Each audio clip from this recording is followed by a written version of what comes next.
Piolo Pascual? Nagiging dilubyo nga ba ang relasyon kay Casey Concepcion? Hay naku talaga naman, sadyang hindi ito matatanggap ng taong bayan kung tuluyang magiging wasak ang relasyon ni Piolo at Casey.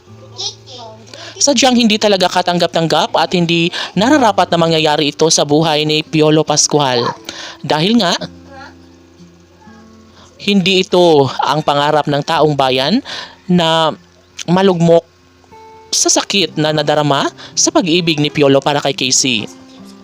Alang-alang sa katiwasayan sa pagmamahala ni Papa P at Christina ay dapat napatunayan ni Piolo Pascual ang lahat. Dapat na isaalang-alang at ibahagi sa taong bayan kung ano nga ba ang mas nakakabuti para sa nakakakilig na relasyon ni Piolo Pascual at Casey Concepcion. Si Christina ay nariyan lamang patuloy na nangangarap at umaasang sanay magiging makatotohanan ang lahat, sanay mas magiging kampante, no? Sana si Papa P kung maangkin na nga ng tuluyan si Christina. Sa kanyang pag-ibig kay Papa P at Christina ay talaga nga namang naiisip ng taong bayan kung ano nga ba ang mas nakakabuti, kung ano nga ba ang paraan para mas malayo sila sa kalungkutan na ayaw na mangyayari sa pagmamahala ni Piolo at Casey.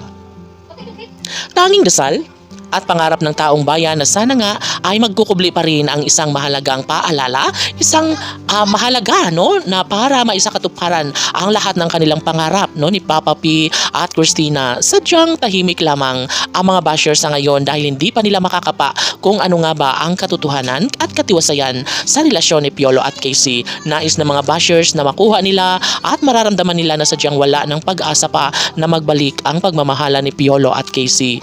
Ngunit si Papa P ang daan at kasagutan sa lahat na sadyang malaki pa rin ang pag-asa na mumutawi pa rin ang isang mainit na pagmamahal na sadyang nais lamang na maisakatuparan sa abot ng makakaya ni Piolo Pascual. Sadyang tahimik at hindi makakayanan ng mga tunay na nagmamahal at sumusuporta sa Casey Fiji Love Team. Payo nila kay Papa P na dapat ay ibigay na lang ni Piolo Pascual ang isang malaking pag-asa at pagpupunyaging makamtan niya ang pangarap na maangkin at maikasal si Christina. Of course, si Piolo Pascual ay tahimik lamang na nag-uumpisa at panatag ang loob na kayang-kaya niyang harapin at mapagtagumpayan ang lahat ng mga pagsubok sa kanilang pagmamahalan ni Christina. Sana'y hindi magawa ni Christina ang talikuran ang kanilang relasyon dahil sabi nga ni Piolo Pascual na sadyang magiging dilubyo ang kanyang araw-araw na buhay kapag tuluyang mawala sa kanyang tabi ang babaeng pinakaminamahal na si Christina. Casey Fiji Fanatics, laban!